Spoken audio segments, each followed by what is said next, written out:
ওকে, আজকে হচ্ছে আমাদের আইবিএম স্পেসিস লেকচার নাম্বার 5। তো বিগত ক্লাসগুলোতে আমরা species introduction, simple linear regression, multiple linear regression এবং লজিস্টিক রিগ্রেশন হচ্ছে দেখেছি। আজকের ক্লাসে আমরা মূলত হচ্ছে আরো ফার্দার অ্যানালাইসিস সম্পর্কে দেখবো যে স্পেসিস মানে শুধুমাত্র রিগ্রেশন অ্যানালাইসিস তা না। মানে অনেকের মধ্যে এটা একটু ভুল ধারণা কাজ করে যে স্পেসিস সফটওয়্যার মানে এটা দিয়ে আপনার রিগ্রেশন অ্যানালাইসিস করতে পারবেন, তা কিন্তু না। আমরা স্পেসিস দিয়ে আরো নানা ধরনের কাজ আমরা করতে পারি। তা আমরা প্রথমে এখানে যে কাজটা করব, আজকে মানে যে কাজগুলো আমরা করব সেগুলোর মধ্যে আছে কাই স্কোয়ার টেস্ট। এটাকে সংক্ষেপে আমি এখানে হোয়াইট স্ক্রিন একটু শেয়ার করতে হবে। হোয়াইট স্ক্রিন শেয়ার করে আমি পড়ানো।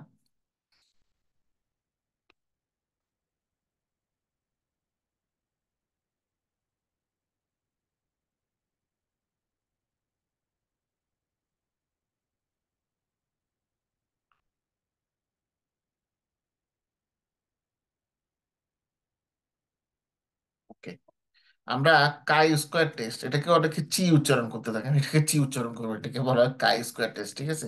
কাই স্কোয়ার, এটা নর্মালি হচ্ছে এটাকে সম্পূর্ণ অর্থে এটাকে বলা হয়ে থাকে এরকম করে কাই স্কোয়ার টেস্ট অফ ইন্ডিপেন্ডেন্স। সেটা হচ্ছে আমরা অতীতে দেখেছি যে আমরা আমাদের যে ডাটা সেট থাকে সেই ডাটা সেটের মধ্যে কি আমাদের নানা ধরনের ভ্যারিয়েবল থাকে।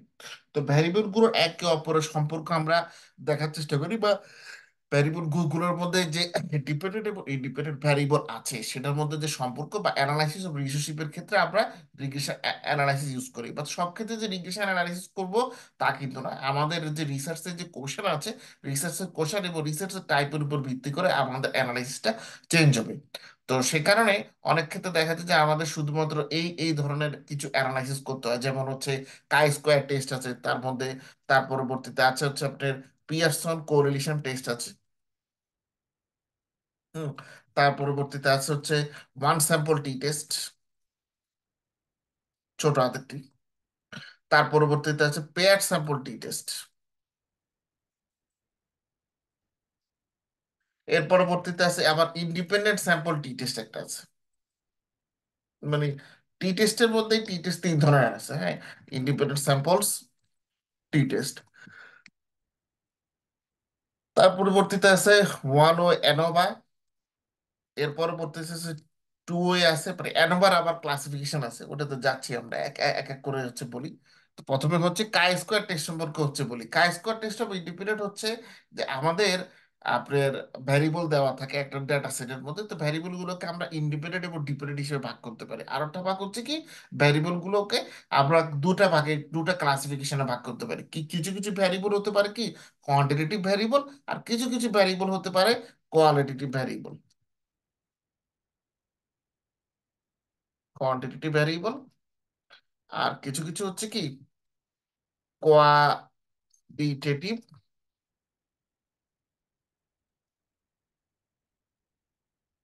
ভ্যারিয়েবল।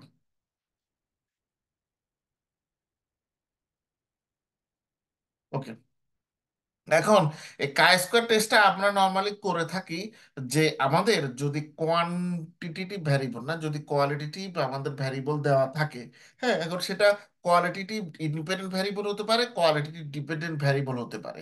বাট আমরা নর্মালি আমাদের যে ডেটা সেট, সেই ডেটা সেটের মধ্যে যদি কোয়ালিটেটিভ ভ্যারিয়েবল থাকে, কোয়ালিটেটিভ ভ্যারিয়েবলের অপর নাম হচ্ছে আপনার ক্যাটাগরিক্যাল ভ্যারিয়েবল। যদি আমাদের ডেটা সেটের মধ্যে ক্যাটাগরিক্যাল ভ্যারিয়েবল থাকে, তখন আমরা এই কাই স্কোয়ার টেস্ট অফ ইন্ডিপেন্ডেন্স এটা করে থাকি। সো ইফ কিউবি, এটা সংক্ষেপে লিখলাম কোয়ালিটেটিভ ভ্যারিয়েবল, দেন আমরা এটা পারফর্ম করি কি কাই স্কোয়ার টেস্টে হচ্ছে পারফর্ম করে থাকি।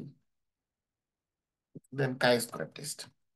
তো কাই স্কোয়ার টেস্টের মাধ্যমে আমরা কি দেখি? কাই স্কোয়ার টেস্টের মাধ্যমে আমরা দেখে থাকি যে আমাদের যে এই যে কোয়ালিটেটিভ কিংবা ক্যাটাগরিক্যাল ভ্যারিয়েবল গুলো দেওয়া আছে, এই ভ্যারিয়েবল গুলোর মধ্যে সম্পর্কটা কি সেটা আমরা কাই স্কোয়ার টেস্টের মাধ্যমে দেখার চেষ্টা করে থাকি। তো কাই স্কোয়ার টেস্টকে এই কারণে অনেকে বলে থাকেন কাই স্কোয়ার টেস্ট অফ ইন্ডিপেন্ডেন্স বা কাই স্কোয়ার টেস্ট অফ অ্যাসোসিয়েশনও এটাকে কেউ কেউ বলে থাকেন।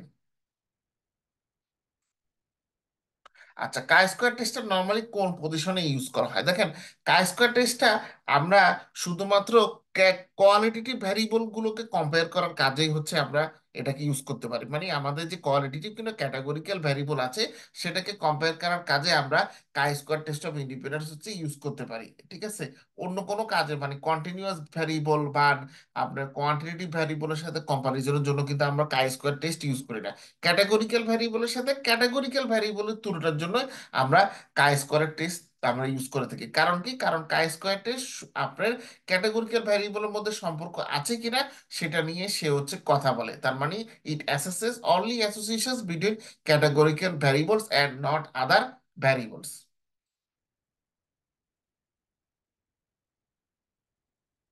ওকে, আশা করি এটা আপনারা বুঝতে পারছেন কাই স্কোয়ার টেস্টের যে বিষয়টা আছে। এর পরবর্তীতে আমরা টেস্ট করবো, বাট আগে থিওরিটিক্যাল ফাউন্ডেশনটা বলে নিচ্ছি আর কি। কারণ এই জিনিসগুলো না বললে পরবর্তীতে টেস্ট পারফর্ম করলে লোকজন কোশ্চেন করে। যেমন এই যে একজন লোক ছিলেন, উনি তো দেখি গত 2 দিন ক্লাসে আসেন না। উনি এদিন ওই একাই ছিলেন ক্লাসে, তো উনি হঠাৎ করে জিজ্ঞেস করতেছেন ডিএফ কি জিনিস, ডিগ্রিজ অফ ফ্রিডম।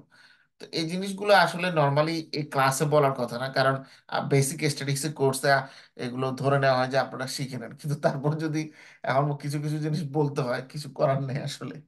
আচ্ছা, তার পরবর্তীতে আমাদের বিষয় যেটা সেটা হচ্ছে পিয়ারসন কোরিলেশন। তো কোরিলেশনের মাধ্যমে এটাকে নর্মালি বলা হয়ে থাকে যে বাইভেরিয়েন্ট পিয়ারসন কোরিলেশন। বাইভেরিয়েন্ট এই কারণে বলা হয়ে থাকে কারণ আমরা কোরিলেশনের মাধ্যমে যে কাজটা করে থাকি সেটা হচ্ছে এটাকে নর্মালি ছোট হাতের আর দিয়ে প্রকাশ করা হয়। মানে ক্যাপিটাল আর না, স্মল আর বা লিটল আর দিয়ে এটাকে প্রকাশ করা হয়ে থাকে। তো আমরা নর্মালি যে আমাদের ডেটা সেটের মধ্যে যে ভ্যারিয়েবল গুলো দেওয়া থাকে সেই ভ্যারিয়েবল গুলোর যে সম্পর্ক বা লিনিয়ার রিলেশনশিপের ক্ষেত্রে আমাদের ভ্যারিয়েবল গুলোর মধ্যে যে সম্পর্কের মাত্রাটা বলতে মানে হচ্ছে মূলত আমি স্ট্রেন্থ সম্পর্কগুলোর মধ্যে। এখন এখানে পিএসন কোলিশনের মধ্যে কথা আছে। সেটা কি? সেটা হচ্ছে যে এক্সটেন্ট অফ লিনিয়ার রিলেশনশিপ। প্রথমে খেয়াল রাখবেন যে extent of linear relationship between quantitative variable. এখন এখানে একটা মজার বিষয় হচ্ছে যে পিয়ারসন কোরিলেশন আপনারা যখন বের করবেন তখন এটাকে শুধুমাত্র কোয়ান্টিটেটিভ ভ্যারিয়েবলেরই বের হয়। কোয়ালিটেটিভ ভ্যারিয়েবল বা ক্যাটাগরিক্যাল ভ্যারিয়েবলের কিন্তু পিয়ারসন কোরিলেশন টেস্ট হয় না। এই জিনিসটা খেয়াল রাখবেন। So extent of linear relationship between quantitative ভ্যারিয়েবলসই হচ্ছে আমাদের পিয়ারসন কোরিলেশন। তো পিয়ারসন কোরিলেশনের মাধ্যমে আমরা মূলত চেষ্টা করি বা দেখার চেষ্টা করি কি whether there is a statistical evidence for linear relationship among the same pairs of variable in the population represented by the population coefficient rho। আচ্ছা, এটা স্ট্যাটিস্টিক্যাল সংখ্যা, বাট এটাকে মানে সংক্ষেপে বলতে গেলে এরকম যে আমাদের ডেটা সেটের মধ্যে ডিপেন্ডেন্ট ইন্ডিপেন্ডেন্ট ভ্যারিয়েবল থাকবে। এখন ডিপেন্ডেন্ট ইন্ডিপেন্ডেন্ট আমরা ভ্যারিয়েবল এটা বিবেচনা না করে কোয়ান্টিটেটিভ এবং কোয়ালিটেটিভ ভ্যারিয়েবল বিবেচনা করবো এক্ষেত্রে। সো কোয়ান্টিটেটিভ ভ্যারিয়েবল গুলো একে অপরের মধ্যে যে সম্পর্ক, সে সম্পর্কের মাত্রা কিংবা স্ট্রেন্থটা কেমন সেটা দেখার জন্য আমরা পিয়ারসন কোরিলেশন কোএফিসিয়েন্ট হচ্ছে আপনার ইউজ করে থাকি।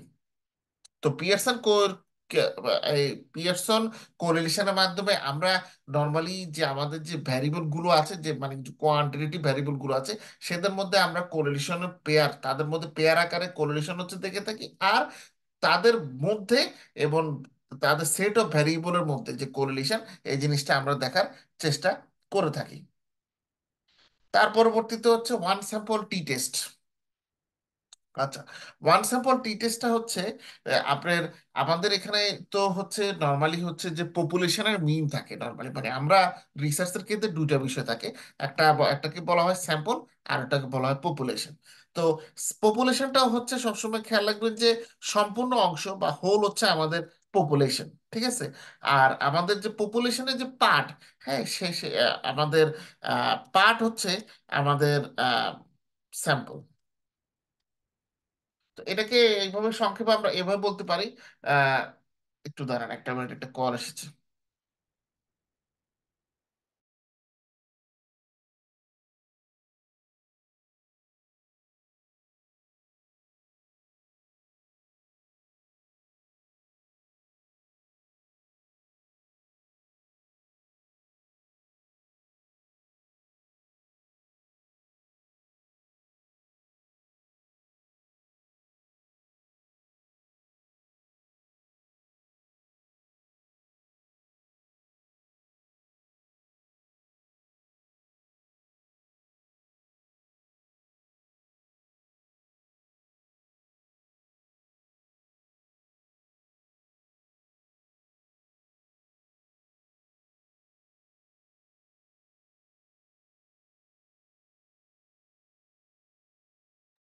ওকে।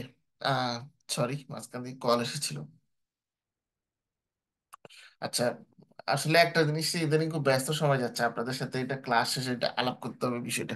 দেখি, স্টার্ট অফ রিলেশনশিপ। আচ্ছা, ওয়ান স্যাম্পল টি টেস্ট, তো ওয়ান স্যাম্পল টি টেস্টের কথা বলতেছিলাম যে পপুলেশন এবং স্যাম্পল এই দুইটা বিষয় আমাদের স্যাম্পলিং এর ক্ষেত্রে জানতে হবে। তো নর্মালি আমরা যে ডেটা সেট গুলো নিয়ে কাজ করি স্পিসিসে বা অন্যান্য যেসব সফটওয়্যার গুলোতে আছে, এই ডেটা সেট গুলো হচ্ছে একটা লার্জার পপুলেশনের অংশ। সে পপুলেশনের অংশ বিশেষ নিয়ে আমরা কাজ করি। তার মানে হোল নিয়ে কিন্তু আমরা কাজ করতেছি না, আমরা কাজ করতেছি হচ্ছে পার্ট নিয়ে। তার মানে এখানে হোলের একটা,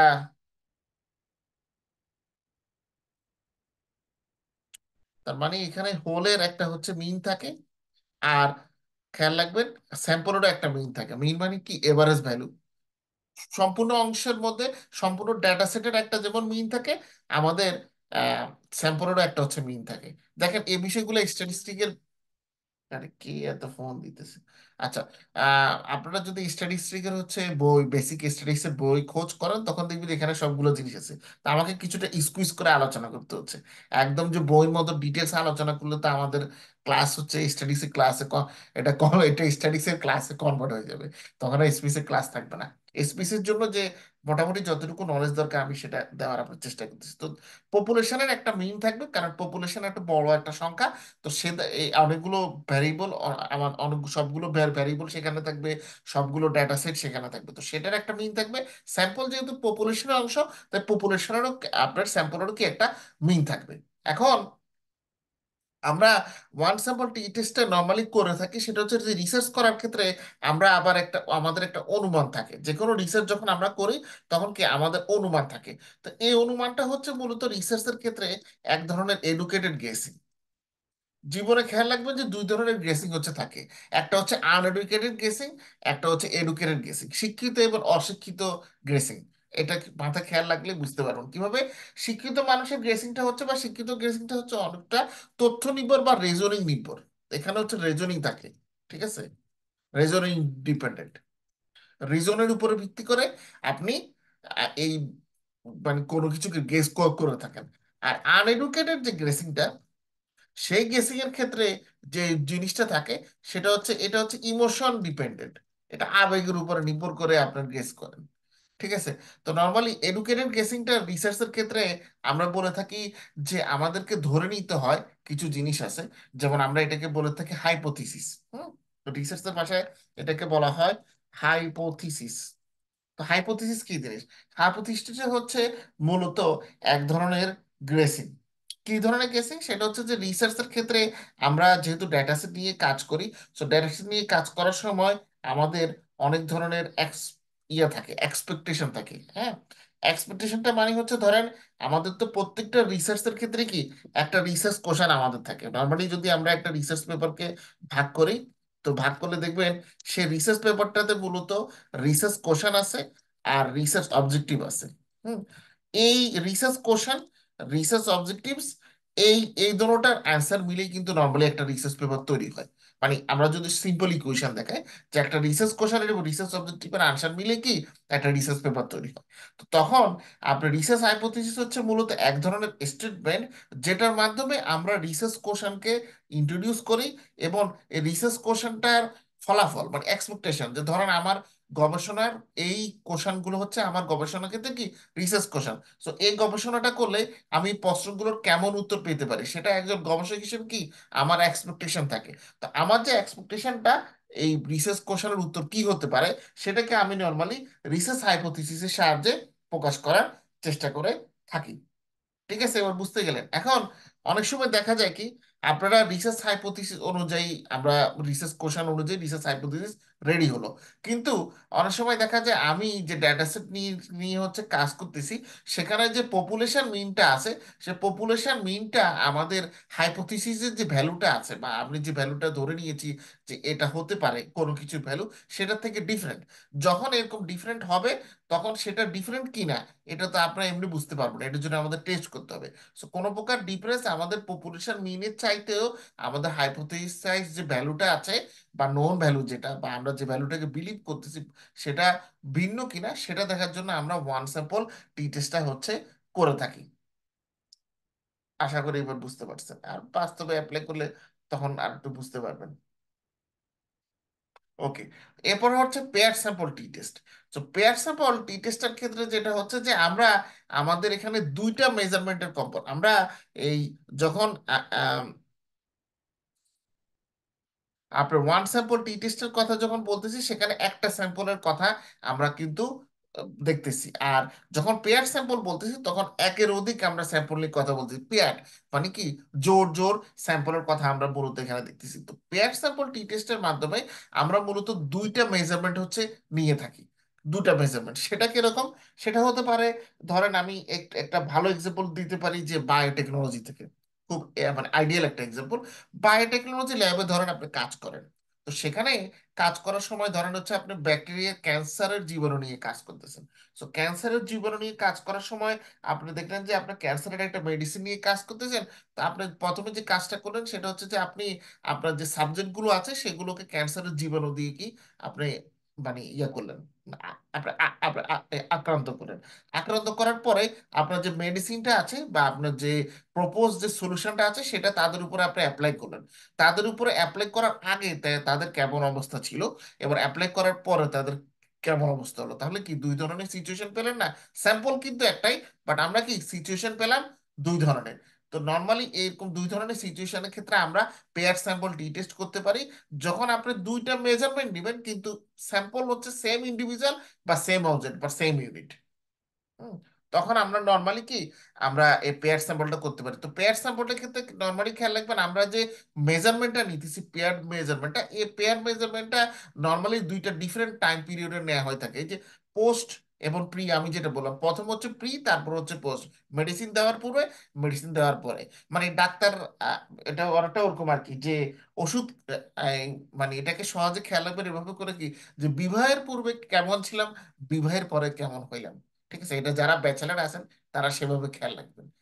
এটা তাদের জন্য খুব ভালো, বা যারা বিবাহিত তারা এভাবে খেয়াল রাখলে মনে থাকবে আপনাদের।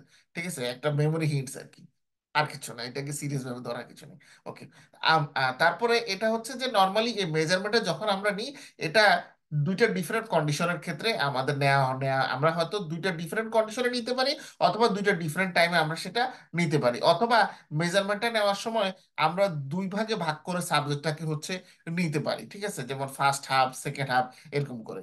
তো আমরা নর্মাল এখন আমি যে এক্সাম্পলটা দিয়েছি সেখানে আমি কি দুইটা ডিফারেন্ট টাইমে নেওয়ার কথা বলেছি, প্রি এবং হচ্ছে পোস্ট।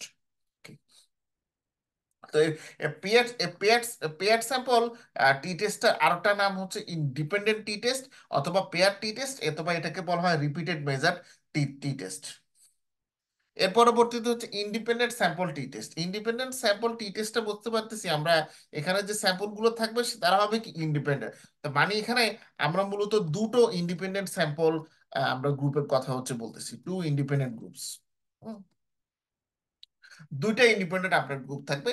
আপনার কাজটা হবে যে ইন্ডিপেন্ডেন্ট স্যাম্পল টি টেস্টের মাধ্যমে compare the mean of two independent groups. আপনাকে দুইটা ইন্ডিপেন্ডেন্ট গ্রুপ থাকবে এবং দুইটা ইন্ডিপেন্ডেন্ট গ্রুপের যে মিন ভ্যালুটা আছে সেই মিনটাকে আপনার কি কম্পেয়ার করতে হবে, এবং কম্পেয়ার করে দেখতে হবে whether there is statistical evidence that the associate population means are significantly different। তাদের যে মিনগুলো আছে সেই মিনগুলো একে অপরের থেকে সিগনিফিকেন্টলি ডিফারেন্ট কিনা, এটা আপনি দেখবেন মূলত ইন্ডিপেন্ডেন্ট স্যাম্পল টি টেস্টের মাধ্যমে। তো ইন্ডিপেন্ডেন্ট স্যাম্পল টি টেস্টকে অনেক নামে অনেকে বলে থাকেন, কেউ বলে থাকেন ইন্ডিপেন্ডেন্ট মেজার্স টি টেস্ট, কেউ বলে থাকেন স্টুডেন্ট টি টেস্ট, হ্যাঁ, কেউ বলে থাকেন টু টু স্যাম্পল টি টেস্ট, কেউ বলে থাকেন আনকোরিলেটেড স্কোর টি টেস্ট, কেউ বলে থাকেন আনপেয়ার টি টেস্ট, কেউ বলে থাকেন আনরিলেটেড টি টেস্ট। তো এই এই ধরনের টি টেস্টের ক্ষেত্রে আমরা ডিপেন্ডেন্ট ভ্যারিয়েবল এবং ইন্ডিপেন্ডেন্ট ভ্যারিয়েবল দুটোই ইউজ করে থাকি। ইন্ডিপেন্ডেন্ট ভ্যারিয়েবলকে এক্ষেত্রে বলা হয় টেস্ট আপনার গ্রুপিং ভ্যারিয়েবল, আর ডিপেন্ডেন্ট ভ্যারিয়েবলকে এক্ষেত্রে বলা হয় টেস্ট ভ্যারিয়েবল।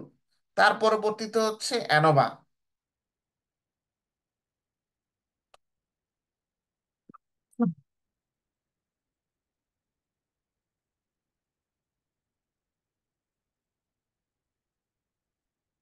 আচ্ছা, অ্যানোভা টেবিল, অ্যানোভা টেবিলটা হচ্ছে নর্মালি এটাকে অ্যানোভা টেবিলের ফুল মিনিংটা হচ্ছে অ্যানালাইসিস অফ ভ্যারিয়েন্স। তো নর্মালি আমাদের যে ইয়েটা আছে মানে স্পিসিস আছে, স্পিসিসে অনেক ধরনের অ্যানোভা টেবিল তৈরি করা সম্ভব। তার মধ্যে প্রথম ক্লাসিফিকেশন হচ্ছে ওয়ান ওয়ে অ্যানোভা। হ্যাঁ, বা one way analysis of variance.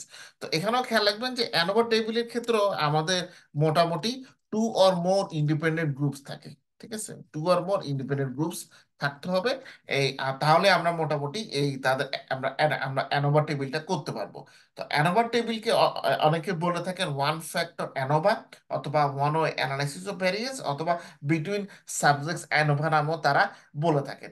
Normally one way ANOVA ক্ষেত্রে যেটা হয় সেটা হচ্ছে যে আমাদের দুটা বা তার চেয়ে বেশি, দু বা ততোধিক আমাদের ইন্ডিপেন্ডেন্ট গ্রুপ থাকবে, ডিপেন্ডেন্ট কিন্তু না। এবং ইন্ডিপেন্ডেন্ট গ্রুপগুলো যে মিন থাকবে, সে মিনটাকে কম্পেয়ার করার জন্য আমরা ওয়ান ওয়ে অ্যানোভা আমরা ইউজ করে থাকি। হুম।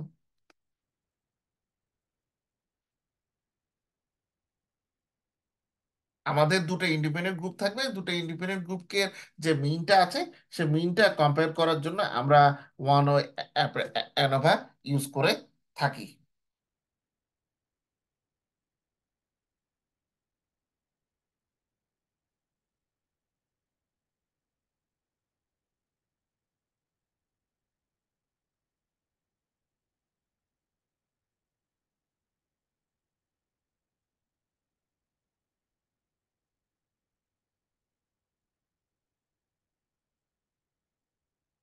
আচ্ছা। আম, তারপর হচ্ছে টু অ্যানোভা এবং মাল্টি অ্যানকোভা আছে, যেটা সেটার কথা বলতেছি।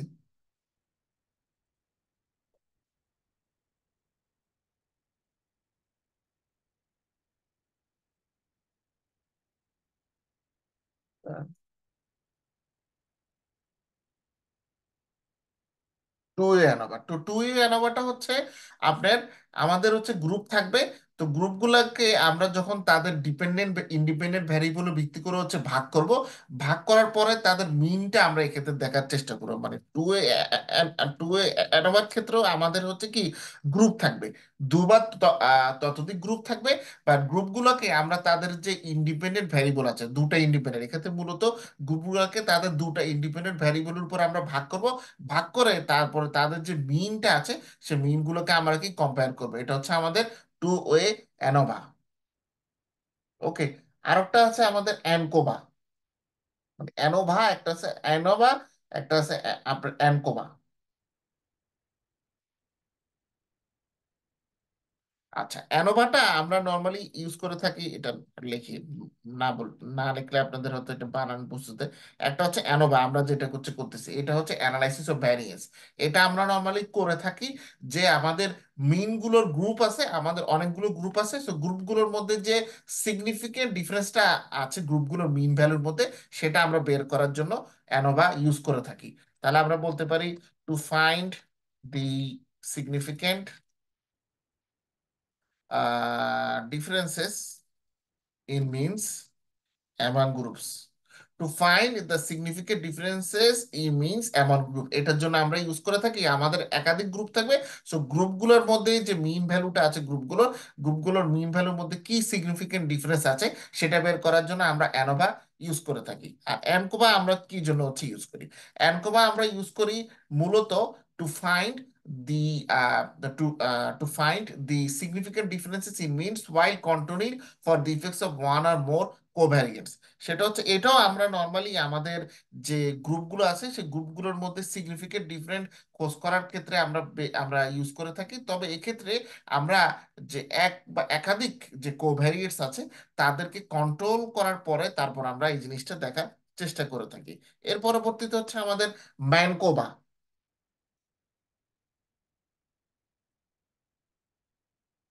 ঠিক আছে, ম্যানকোবাটা হচ্ছে মূলত মাল্টিভেরিয়েট অ্যানালাইসিস অফ ভ্যারিয়েন্স, তাই এটাকে বলা হয় ম্যানকোবা। তো ম্যানকোবাটা হচ্ছে মূলত অ্যানকোবার, মানে আপনার এক্সটেনশন আমরা বলতে পারি। ঠিক আছে, ম্যানকোবাটা হচ্ছে কি অ্যানকোবার এক্সটেনশন। সো এটাকে মানে অ্যানকোবার বর্ধিত ভার্সন, এটাকে আমরা বলতে পারি এক্সটেনশন অফ অ্যানকোবা। এটা হচ্ছে মাল্টিভেরিয়েট অ্যানালাইসিস অফ কোভ্যারিয়েন্স কিংবা ম্যানকোভা। তো ম্যানকোভার ক্ষেত্রে আমাদের যেটা হয়, আমাদের হচ্ছে ধরেন মানে উম, একাধিক আমাদের ডিপেন্ডেন্ট ভ্যারিয়েবল আছে, এবং আমাদের এখানে এই যে কমিটেড এবং ইন্ডিপেন্ডেন্ট যে ভ্যারিয়েবল গুলো আছে, সেই ইন্ডিপেন্ডেন্ট ভ্যারিয়েবল গুলোর মধ্যে কনকমিটেন্ট কন্টিনিউয়াস যে ইন্ডিপেন্ডেন্ট ভ্যারিয়েবল মানে কোভ্যারিয়েন্ট যেটা আছে, সেই কোভ্যারিয়েন্সটা আমাদের এক্ষেত্রে দরকার পড়ে। আচ্ছা, এটা একটু জটিল হয়ে গেছে, এটাকে সংক্ষেপে কিভাবে ইয়ে করা যায়। ধরেন আমি অ্যানকোবার একটা এক্সাম্পল দিই। তো অ্যানকোবার ক্ষেত্রে ধরেন হচ্ছে আপনি আহ, দু ধরনের আপনি বিষয়টা নিয়ে কাজ করতেছেন এরকম। ধরেন আপনার গবেষণা বিষয় হচ্ছে যে বাংলাদেশের মানুষ আইএলটিএস পরীক্ষা তো দেয়, তো আইএলটিএস এর এক্সাম্পল দিই। তো এই আইএলটিএস পরীক্ষাতে ভালো করা বা আইএলটিএস যে স্কোর, সেটা আসলে আপনার কেমন হতে পারে মানুষের লেভেল অফ এডুকেশনের উপর ভিত্তি করে। এখন তো আসলে আইএলটিএস পরীক্ষা যারা মেট্রিক পাস করেছেন মানে এরকম লোকজনও দেন, আবার কলেজ পাস করেছেন বা পড়ছেন এরকম মানুষও দেয়। তো লেভেল অফ এডুকেশনের উপর ভিত্তি করে, রিফাইন করে যদি আমরা বলতে পারি, লেভেল অফ এডুকেশনের উপর ভিত্তি করে আমাদের আইএলটিএস এর টেস্ট স্কোর কেমন হতে পারে। ওকে, লেভেল অফ এডুকেশনের উপর ভিত্তি করে আমাদের আইএলটিএস এর টেস্ট টেস্ট স্কোর কেমন হতে পারে। তো এখানে লেভেল অফ এডুকেশন হতে পারে হাই স্কুল হতে পারে, কলেজ হতে পারে, গ্রাজুয়েট হতে পারে, পোস্ট গ্রাজুয়েট হতে পারে। তো সেটার উপর ভিত্তি করে আমাদের আপনার টেস্ট স্কোর কত হতে পারে। তো সেক্ষেত্রে আমাদের লেভেল অফ এডুকেশনটা এক্ষেত্রে হচ্ছে আমাদের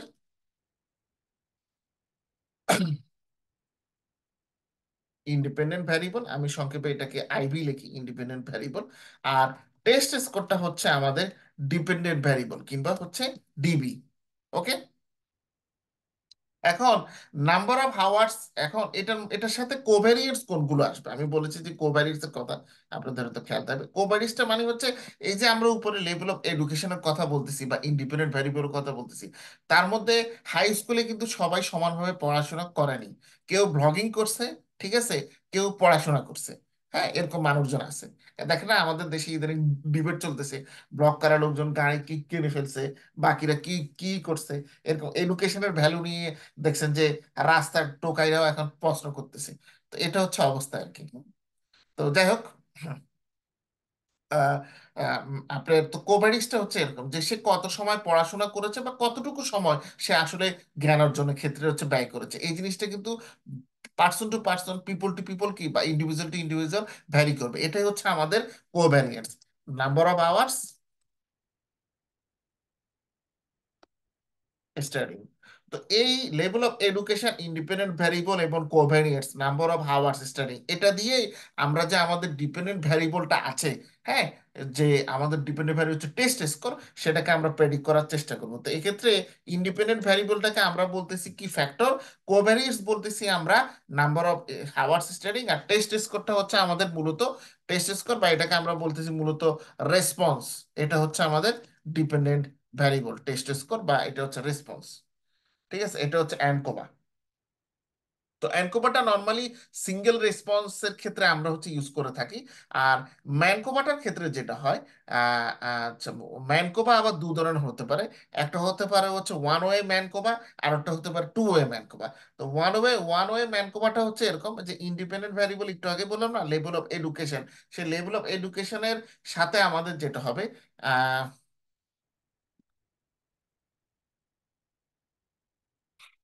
এটা মনে হয় ঘর করে এঁকে দেখাইতে হবে আপনাদেরকে। যাই হোক, সমস্যা নেই, প্রথমে অ্যানোভাটাই দেখাই।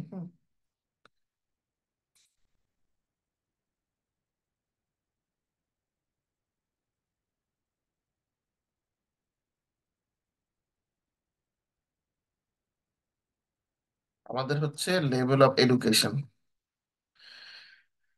এটা হচ্ছে আমাদের ফ্যাক্টর বা এটাকে আমরা ইন্ডিপেন্ডেন্ট ভ্যারিয়েবল নামেও চিনে থাকি। ঠিক আছে,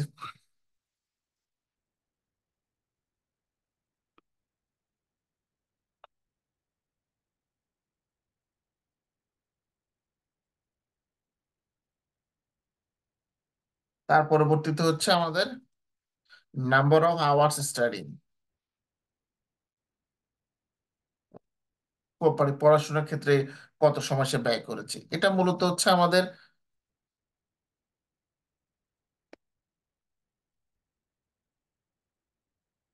কোভ্যারিয়েন্ট।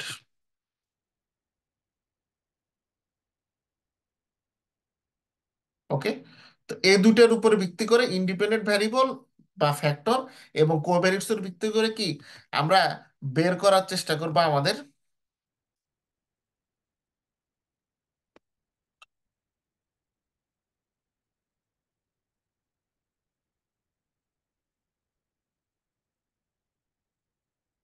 আমরা বের করার চেষ্টা করবো আমাদের ডিপেন্ডেন্ট ভ্যারিয়েবল।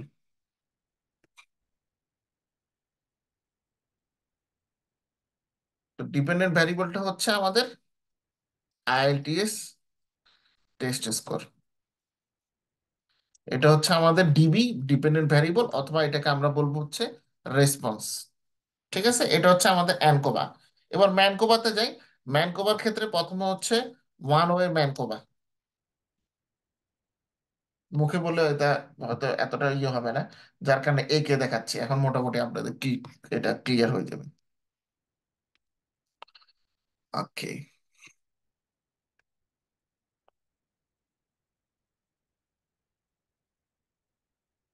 ওয়ান ওয়ে ম্যানকোভার ক্ষেত্রে আমাদের হচ্ছে কি লেভেল অফ এডুকেশন, এটাই থাক, সেম এক্সাম্পলই রাখতেছি, মানে সেম এক্সাম্পলকে ভিন্ন ভিন্ন ডাইমেনশনে ইউজ করতেছি, তাহলে মোটামুটি আপনাদের বোঝার জন্য ক্লিয়ার হবে। ওকে। এখন এই একটা ভ্যারিয়েবলই থাকবে আমাদের, যেটা হচ্ছে আমাদের মূলত ইন্ডিপেন্ডেন্ট ভ্যারিয়েবল, অথবা এটাকে আমরা বলতে পারি ফ্যাক্টর। সেম। এটার উপর ভিত্তি করে আমরা দুইটা জিনিসকে আমরা প্রেডিক্ট করার চেষ্টা করব। কি কি আসেন দেখি।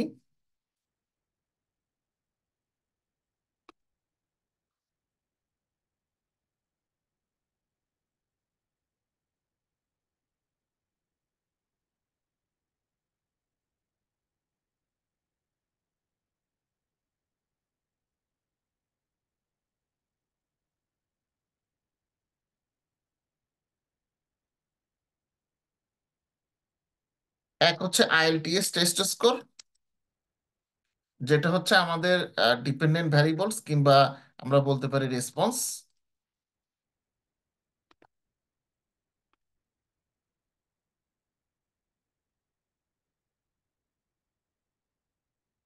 আরটা হচ্ছে আমাদের অ্যানুয়াল ইনকাম।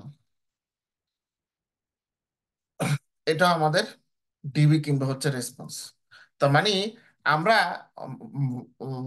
আমরা ওয়ান ওয়ে যে ম্যানকোভাটা আছে, ওয়ান ওয়ে ম্যানকোভার ক্ষেত্রে আমরা দুই বা ততোধিক আমরা যে রেসপন্স ভ্যারিয়েবল আছে বা ডিপেন্ডেন্ট ভ্যারিয়েবল আছে সেটাকে আমরা কম্পেয়ার করার চেষ্টা করি একটা ইন্ডিপেন্ডেন্ট ভ্যারিয়েবলের প্রেক্ষিতে। ঠিক আছে, এটা হচ্ছে ওয়ান ওয়ে ম্যানকোভা। আর টু ওয়ে ম্যানকোভার ক্ষেত্রে হচ্ছে আমরা দু বা ততোধিক রেসপন্স ভ্যারিয়েবল কম্পেয়ার করার চেষ্টা করে থাকি দু বা ততোধিক ইন্ডিপেন্ডেন্ট ভ্যারিয়েবলের মাধ্যমে। তার মানে টু ওয়ে ম্যানকোভার ক্ষেত্রে এখানে আরো একটা ইন্ডিপেন্ডেন্ট ভ্যারিয়েবল থাকবে, যার উপরে ভিত্তি করে আমরা এই ডিপেন্ডেন্ট ভ্যারিয়েবল গুলোকে আমরা কি আপনার প্রেডিক্ট করার চেষ্টা করব। তো এটা এটা হচ্ছে টু ওয়ে ম্যানকোভার কি বলে এক্সাম্পল আর কি। আপনারা কি বুঝতে পারছেন এবার? One way MANCOVA, two way ম্যানকোভা।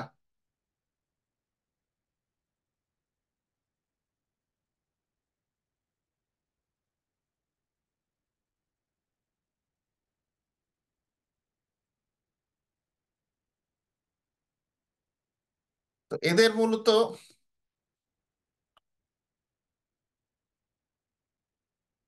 চারটা বিষয় আছে। প্রথমে হচ্ছে অ্যানোভা, যেটা হচ্ছে অ্যানালাইসিস অফ ভ্যারিয়েন্স। তারপরে হচ্ছে আমাদের অ্যানোভাটা হচ্ছে দুই ধরনের হতে পারে। একটা হচ্ছে ওয়ান ওয়ে, আর আর একটা হচ্ছে আমাদের two way.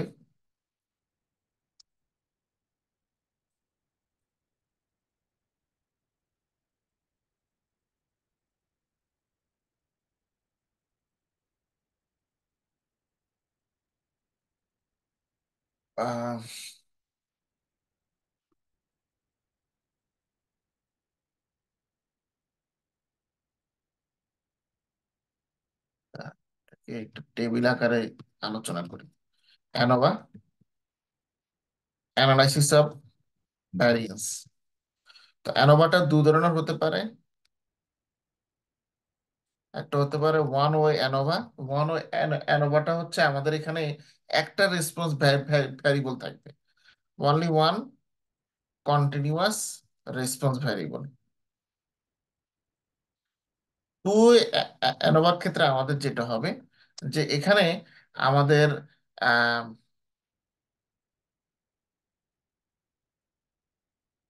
One continuous response variable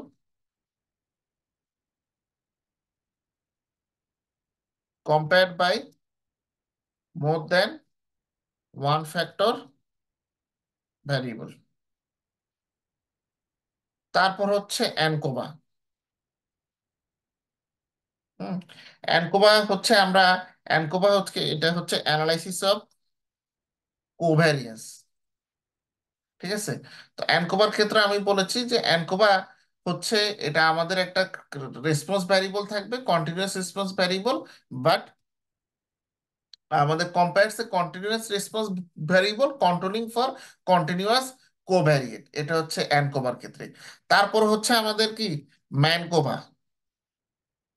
ম্যানকোভাটা হচ্ছে আমাদের মাল্টিভ্যারিয়েট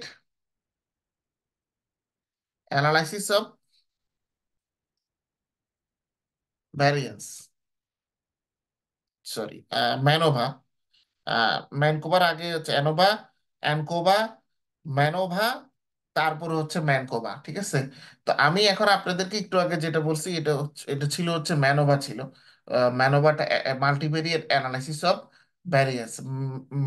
ম্যানোভাতে আমরা কি, ম্যানোভা এক ধরনের অ্যানোভা, বাট এখানে আমরা দুই বা ততোধিক কন্টিনিউয়াস রেসপন্স ভ্যারিয়েবল নিয়ে হচ্ছে কাজ করি। One type of ANOVA with two or more continuous response variables.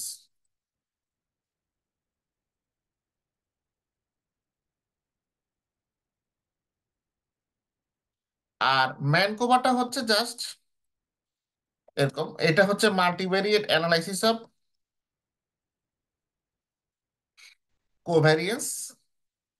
এটাও আপনার অ্যানকোভার এক্সটেনশন, এবং এখানে আমরা দুই বা ততোধিক রেসপন্স ভ্যারিয়েবল নিয়ে আমরা কথা বলে থাকি। ঠিক আছে। তো দুইটারই ক্লাসিফিকেশন আমরা যেটা একটু আগে যেটা দেখলাম, এক্সাম্পল যেটা দেখলাম, এটা হচ্ছে ম্যানকোভার এক্সাম্পল হচ্ছে, আহ, এটা ম্যানোভার এক্সাম্পল মূলত হচ্ছে আপনাদেরকে আমি দেখিয়েছি। এটা অ্যানোভার এক্সাম্পল, এটা ঠিক আছে। তারপর অ্যানোভার এক্সটেনশন আমি যেটা বলেছি যে আপনার ম্যানোভা, এটা মূলত ম্যানোভা এক্সাম্পল হবে, এক্সটেনশন অফ অ্যানোভা, এটা ম্যানোভার এক্সাম্পল। বাট এটাকে আমরা ম্যানকোভার এক্সাম্পলে কনভার্ট করতে পারবো, সেটা আমি দেখাচ্ছি কিভাবে করতে পারি। ম্যানোভার, ম্যানোভা এটা ওয়ান ওয়ে ম্যানোভা দেখাচ্ছি, টু ওয়ে ম্যানোভাটা আপনাদের দেখাতে হবে। টু ওয়ে ম্যানোভাটা মূলত ম্যানকোভার সাথে ওটা ম্যাচ করে। সেটা কিরকম, ধরেন আমরা টু ওয়ে অ্যানোভাতে ক্লিক করি। টু ওয়ে অ্যানোভাতে ক্লিক করার পরে এখানে ইন্ডিপেন্ডেন্ট ভ্যারিয়েবল ইনসার্ট করলে তাড়াতাড়ি হবে। লেভেল অফ এডুকেশন, এটা হচ্ছে আমাদের আইবি। ঠিক আছে, ইন্ডিপেন্ডেন্ট ভ্যারিয়েবল আইবি অথবা রেসপন্স।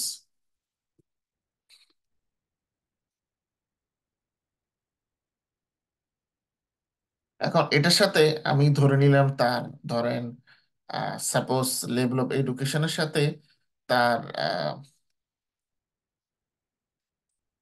ফ্যামিলি ব্যাকগ্রাউন্ড, এই জিনিসটা ধরে নিলাম। ঠিক আছে, এটাও আইবি এবং রেসপন্স, কারণ ভালো পড়াশোনা করতে হলে আসলে টাকা পয়সা দরকার আছে।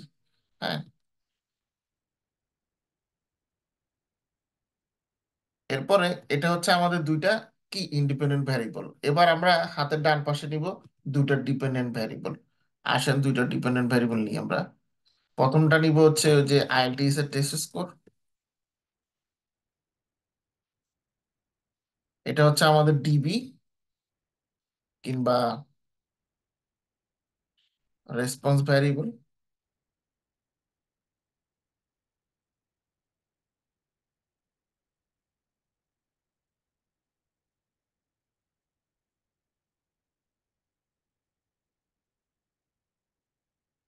Annual income.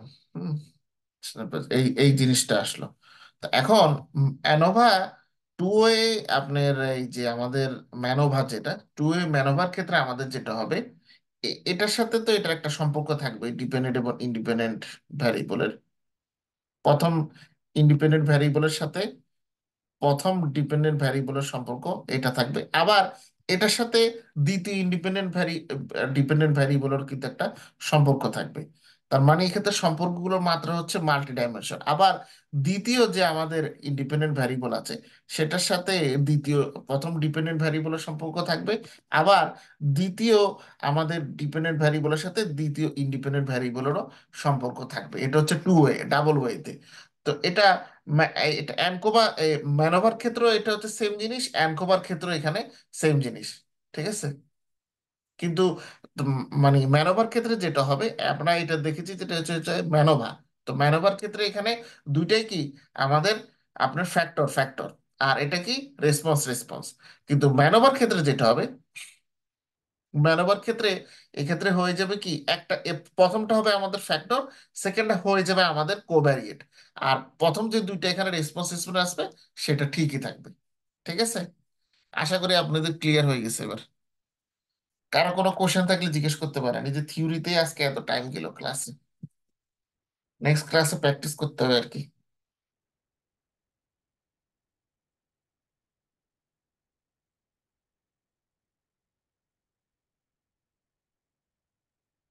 বলেন, কারো কোনো কোশ্চেন থাকলে আচ্ছা, বলেন। একটু এই যে শর্ট একটা সামারি দিলে আরেকবার একটু ভালো হতো। কিছুটা আগে আমি নেটওয়ার্কের কারণে বুঝতে পারি নাই আমি তো। এখন আমি আপনাদেরকে ধরেন এটাই দিতে পারি, কিন্তু এটা তো দেখেন এই হ্যাঁ, যে এটাই রেডিমেড জাস্ট মাত্র খালি তৈরি করলাম। কুইকলি কুইকলি একটু একটা সামারি, মাত্র, জি। একটা কুইক একটা সামারি দেন শুরু থেকে, একটু ওই যে অ্যানোভা ম্যানকোভা 1 ওয়ে 2 এ জাস্ট একটা এই যে সামারি তো সামারি দিলে বললামই, একটু। এই যে এই হ্যাঁ, টেবিলটাই তো মূলত সামারি ছিল। নেটওয়ার্কের ইস্যুর কারণে শুনতে পারি নাই আর কি, এই আচ্ছা, কারণে। একটু রেকর্ডিংটা কষ্ট করে দেখে নিয়ে আর কি। হ্যাঁ, জি জি, ঠিক আছে। তাহলে হ্যাঁ। আচ্ছা, ওকে। ঠিক আছে, তাহলে আজকের লেকচার এখন এতটুকু পর্যন্ত থাক। আগামী কালকে আপনাদের ক্লাস নাই, আগামীকালকে পরের দিন ক্লাস আছে মনে হয়। মানে আপনাদের তো আমি নর্মালি মেল করে দিচ্ছি যে যেদিন যেদিন ক্লাস থাকতেছে, হ্যাঁ, ক্লাসগুলো সে টাইমলি শেষ করে দিব। আর আমি আসলে এই জিনিসগুলো শিট তৈরি করাটা, শিট করে পড়ানোর বিষয়টা আসলে নর্মালি আমি করি না আর কি, বুঝতে পারছেন? এটা একটা সমস্যা। আমি এই জিনিসগুলো করি না, কারণ শিটগুলো হচ্ছে টাইম টু টাইম আপডেট করতে হয়। যেমন আমার স্পষ্ট মনে আছে, যখন আমরা বিশ্ববিদ্যালয়ে পড়াশোনা করতাম, ওই সময়টাতে শুধু স্ট্যাটিস্টিক্সের বইগুলোতে অ্যানোভা ছিল, অ্যানকোভাও ছিল না, ম্যানোভাও ছিল না, ম্যানকোভাও ছিল না। বাট আমরা যখন এমবিএ তে যখন আসলাম, তখন সেখানে দেখলাম যে এটা চেঞ্জ হয়ে ওখানে তখন অ্যানোভা, এই অ্যানকোভা, ম্যানোভা, ম্যানকোভা এই জিনিসগুলো চলে আসছে। হুম, অথচ এই বেসিক জিনিসগুলো স্ট্যাটিস্টিক্সে আপনার হচ্ছে অ্যানালাইসিস অফ ভেরিয়েন্স পর্যন্তই থাকে, ওই অ্যানকোভা ম্যানকোভা এগুলো তো আমরাও আসলে ফার্স্ট ইয়ারে সেকেন্ড ইয়ারে যেগুলোতে থাকে এত আপডেটেডই তো থাকে না আর কি। না থাকে না, বাট আমরা তো যেহেতু আসলে রিসার্চের কাজে শিখতেছি, তো হুম ধরেন হুম একটা বাড়তি অ্যানালাইসিস শিখা থাকলে কি হয়, ধরেন আপনার জন্য সুবিধা হয় আর কি। মানে এক্স্যাক্টলি এক্স্যাক্টলি। হুম, আপনি ধরেন রিসার্চ পেপারে করতে পারেন, কারণ রিসার্চ পেপার যারা দেখে তারা আসলে চায় যে আপনার এখানে আর অতিরিক্ত কি আছে। ধরেন কোরিলেশন অ্যানালাইসিস সবাই করলো, আর টি টেস্টও সবাই করলো, বাট আপনি বাড়তি আর কি করলেন, এটা আর কি। এই কারণে থিওরিটিক্যাল ব্যাকগ্রাউন্ড গুলো এই যে আজকে আলোচনা করলাম, না হলে কিন্তু আমি সরাসরি এই জিনিসগুলো দেখিয়ে দিতাম, কিন্তু ওই কিছু কিছু দুর্বলতা আপনাদের হয়তো ক্লিয়ার হতো না যে এই জিনিসগুলো কিভাবে কাজ করতেছে। বাট আজকে যখন দেখাইছি, আশা করি যে আপনাদের মোটামুটি বিষয়গুলো ক্লিয়ার হয়ে গেছে অনেকটাই।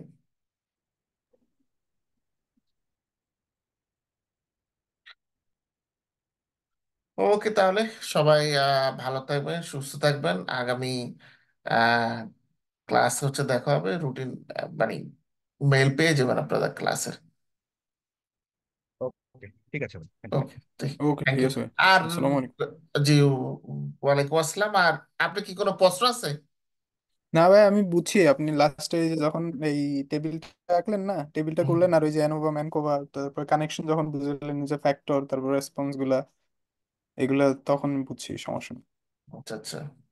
এখন জাস্ট কালকে ইনশাল্লাহ, কালকে বা নেক্সট ক্লাসে যখন আপনি প্রাকটিক্যালি দেখাবেন, হ্যাঁ, দেন আর কি প্র্যাকটিক্যালি দেখাবো, তখন, হ্যাঁ। তখন আর কি শুনুন, টোটাল আমি। প্র্যাকটিক্যালি দেখানোর বিষয়টা হচ্ছে সহজ, এটা সবাই মোটামুটি মোরলেস করতে পারে। মানে প্রাইমারি হুম স্কুলে একটা ছেলেকেও এক দুবার দেখাই দিলে সে পারবে, কিন্তু এটার ওই যে ব্যাকগ্রাউন্ডে যে থিওরি গুলো আছে সেটা বোঝাটা কিন্তু গুরুত্বপূর্ণ, যে কেন করতেছি হুম আসলে।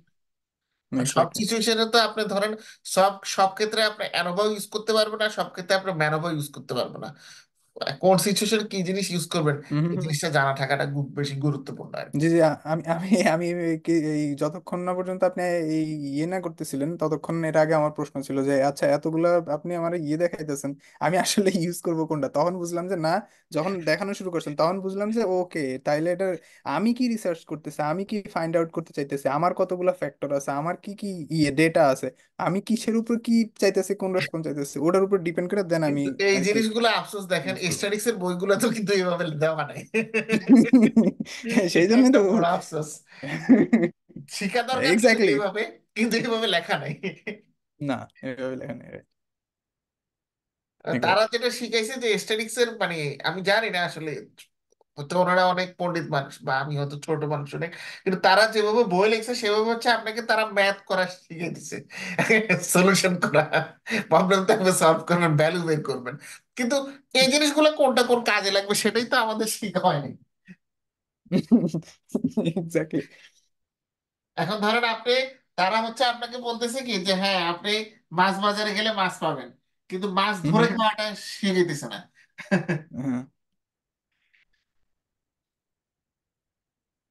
যাই হোক, এই জিনিসগুলো জাপানে নর্মালি আমার প্রফেসর আমাকে খুব এই জিনিসগুলোর জন্য মানে উনি ধরতেন, উনি বলতো যে বাংলাদেশি স্টুডেন্ট, আমি জানি যে যারা আসে বাংলাদেশ থেকে ওনার হয়তো আগে ব্যাড এক্সপিরিয়েন্স আছে, জানি না কি জানি, বললো যে তাদের এই জিনিসগুলো তারা হচ্ছে জানে না, সফটওয়্যারের কাজ শিখে কোনো বড় ব্যাপার না, ব্যাকগ্রাউন্ড গুলো জানতে হয়,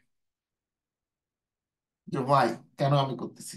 তা আমার ইচ্ছা আছে এই জিনিসগুলো নিয়ে আসলে একটা বই লেখা, বাট আসলে অনেক কাজে ব্যস্ত তো বুঝতে পারতেছি না, একটা বই লিখতে হলে যে পরিমাণ কমিটমেন্ট দরকার, মানে শুধু বইয়ের পিছনে টাইমটা ব্যয় করতে হবে, কিন্তু সারাদিনে এত কাজ করে বই লেখা কি সম্ভব হয় বলেন? না না, এটা possible। আমি ছিলাম যখন আমি কলেজে ছিলাম, তখন আমার প্রফেসরের কাছে, ওনার কাছে যাইতাম তো, উনি আর কি তখন ইয়ে করতেছিলেন, বই লিখতেছিলেন। হুম। তো তখন আমি দেখছি, তারপরে সেকেন্ডলি আমি যখন মানে কর্পোরেটে কাজ করছি, তখন আর কি একজনের ইয়ে ছিলাম, ভার্চুয়াল অ্যাসিস্ট্যান্ট ছিলাম, ডগলাস লেনি, ডেটা ডেটা নিয়ে কাজ করে উনি এরকম। ইউনিভার্সিটি অফ ইলিনয়েস, তারপরে ফোর্বস এর কন্ট্রিবিউটর রাইটার, উনারও বই আছে দুইটা। তো ওই যখন উনি বই লিখছে, তখন আমি দেখছি যে ইন্ডাস্ট্রি এক্সপার্ট থেকে কিভাবে সে ডেটা কালেক্ট করতেছে, তারপর কত বই পড়া লাগতেছে, কত রেফারেন্স দেওয়া লাগতেছে, হ্যাঁ, আমি এগুলো ছিলাম তো। প্রচুর ইয়ে করতে হয়, এগুলো হয় না অনেক তা। সময়। একটা বই লিখতে হলে হয় না, এখানে শুধু জাস্ট ওই বাংলা ভাষা ইংরেজি ভাষা মিলে স্ট্যাটাস দিলাম, ওগুলো কপি পেস্ট করে বই না লেখা, না, বাংলাদেশে যেটা চলে আর কি, এক্স্যাক্টলি। এরকম চলে না জিনিস। আপনার পড়াশোনা অনেক সাইন্টিফিক, শক্ত জিনিস, এক্স্যাক্টলি। সবার দ্বারা পড়াশোনা হয় না। সত্যি। ঠিক আছে তাহলে, হ্যাঁ সবাই ভালো থাকবে, সুস্থ থাকবেন। ওকে, ধন্যবাদ। আসসালামু আলাইকুম। ওয়ালাইকুম আসসালাম।